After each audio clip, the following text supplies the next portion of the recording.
moderator sir, co-speakers and colleagues, a very warm good evening to all. First I take this opportunity to thank Dr. Aarathy sir and the entire JPEF team for having me here today to speak on HbA1c versus TIR. Which one do you consider as a better tool for managing diabetes? So when we go into thinking of managing or monitoring diabetes, what we can say is we can start from the age-old SMBG readings. That is what still now, even in the periphery, many doctors still use a single blood sugar value to, with the single, so if it is raised, they tend to correct the therapeutic options for the patient. And following that came the HbA1c, which is now considered as the gold standard. But as the years went by, we have large trials to say that it does reduce the complications in our patients, but it's found to have more limitations today. Why these limitations came in? Then came the era of glycemic variability. And how did they find out this glycemic variability? It was by the continuous blood glucose monitoring. So with this continuous blood glucose monitoring, they came up with certain metrics like the TIR. So let me just explain, throw some light on all these. So HbA1c was discovered as early as in 1968 and it came to clinical care in early 1980s.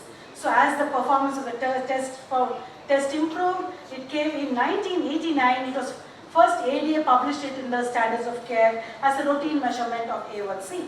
And to this date, A1c targets are based on the interpretation of the DCCT trial in type 1. As you can see, the right side one is by the SMBG readings. Rarely it picks up the fluctuations of hyper or hypoglycemias. Even if we do the 7-point test, 7 times if they prick also, we tend to miss the fluctuations. And the nearby graph, as you can see, it is a 24-hour graph got from the continuous blood glucose monitoring. You can see various ups and downs. So these various ups and downs, why do they occur? So when there is a fluctuation like this, it leads to an increase in hypoglycemia as well as hyperglycemia. And this leads to increase in risk of micro as well as macrovascular complication. So it indeed impacts the psychological well-being of the patient as well as the quality of life of the patient. So here you can see, there are a few examples. You can see two patients. They have similar HbA1cs, but they have different phases.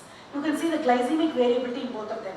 First patient has very high glycemic variability. Second one has low glycemic variability. So where are we actually now? Why so much of variability? So more the ups and downs, the more poorer the control for our patients. So when these glycemic variability is more, they're going to be more of free oxygen radicals will be produced. This will lead more to endothelial dysfunction, leading on to more complications. So I'll show you a few more examples. Like you can see, this patient has they have normal SMBG readings, but see the HbA1c, it is very much elevated. And another example I have, that is this patient has high SMBG reading, but the HbA1cs are very normal. So what is this actually? Where are we actually heading? Why does this occur actually? So this led to with this we came to maybe there is some glycemic variability there. So this is what led to the limitations which they had found because of HbA1c. So HbA1c, as you can see, it is the key indicator for long-term diabetic complications of type 1 as well as type 2 diabetics. It does not reflect the acute glycemic excursions of hypo or hyperglycemias. And it does not identify the frequency of intraday or inter-day glucose variations. It only gives the average glucose for the last 2 to 3 months. So when many of us will be seeing patients, they come in, now we do not see a patient without a HbA1c. But with the HbA1c alone, what can you tell your patient? It's not, if he has 9.5 HbA1c, all that you can tell them is, it's not under control, we have to do better. The time is already lost. We have lost the 3 months. But with TIR, these acute excursions will be able to help us to make on-the-day changes in their therapeutic options as well as their lifestyle modifications. And also this HbA1c is found to vary with a lot of conditions for like anemias, hemoglobinopathies, iron deficiency anemias, pregnancies, etc. all show an inaccurate HbA1c. So, but this is a fact, that is reduction in HbA1c, it leads to a reduction in complications. For every 1% reduction in HbA1c, it does cause a reduction in diabetes-related deaths by 21%, myocardial infarctions by 14%, microvascular complications by 31%, and amputation or deaths by 43%. So does this actually A1c tell us the whole story? No, it does not tell us the whole story. But when it is used as a complement with continuous blood glucose monitoring, we are going to get the complete picture. So then came the concept of continuous blood glucose monitoring. So this is a full picture you can see. 24-hour picture is there in this simple graph. You can see the hypos, the hypers, and the time and range is there. So these are the metrics which they have found out, with which they are going to measure in using the continuous blood glucose monitoring. So time and range, we know the range is between 70 to 180. That is, more than 70% of the day, the patient has to be within that range. And there is a time above range and below range. We need to prevent them from going into time above or below ranges too. So going on the clinical implications of TIR, it provides immediate information about current glycemic picture, allowing for appropriate therapeutic adjustments. And it is more actionable than HbA1c. So, and then this data also demonstrates there is a relationship between TIR and HbA1c. So what are we? So here we will get a lot of questions. First you are saying HbA1c is the gold standard, then you are saying there is limitation, now you are going to correlate. Why do we do that?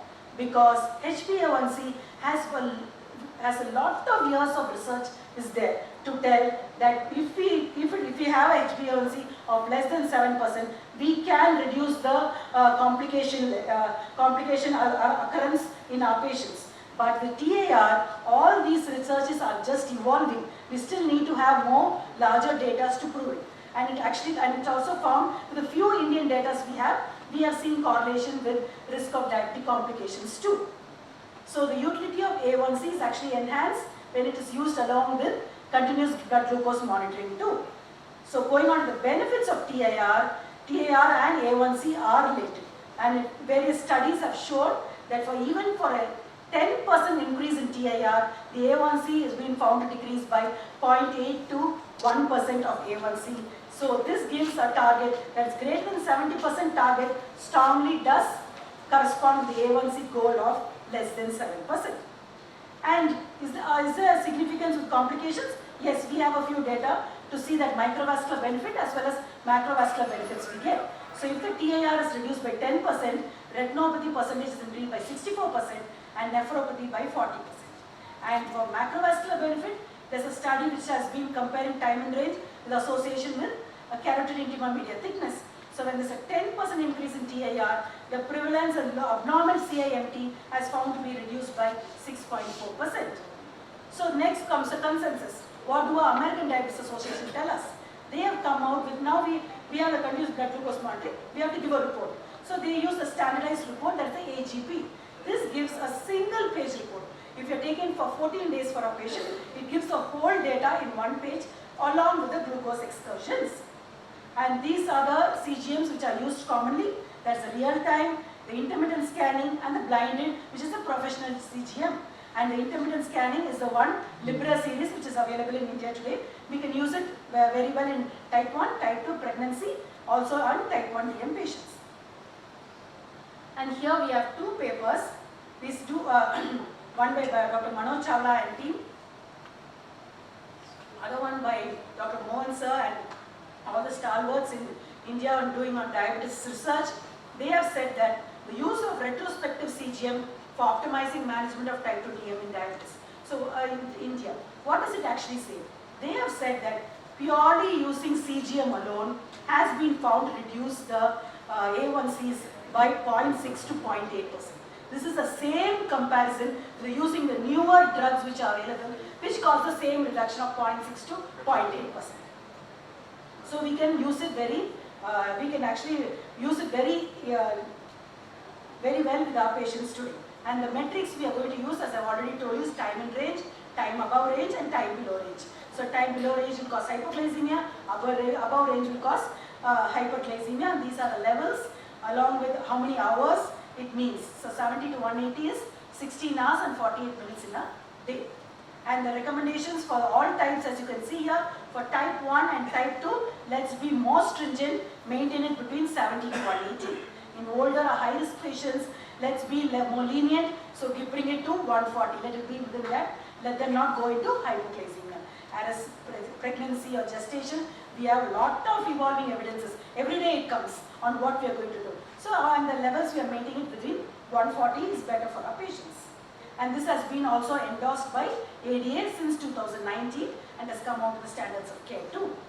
And the international consensus on the use of continuous glucose monitoring, and also recommendations by the Indian stalwarts have all said that they have considered the ATD recommendations for CGM, whether they can be done for our Indian patients. And they have found that it is giving actually very good outcome for our patients, and we can use it safely so that we can bring down the A1Cs in our patients.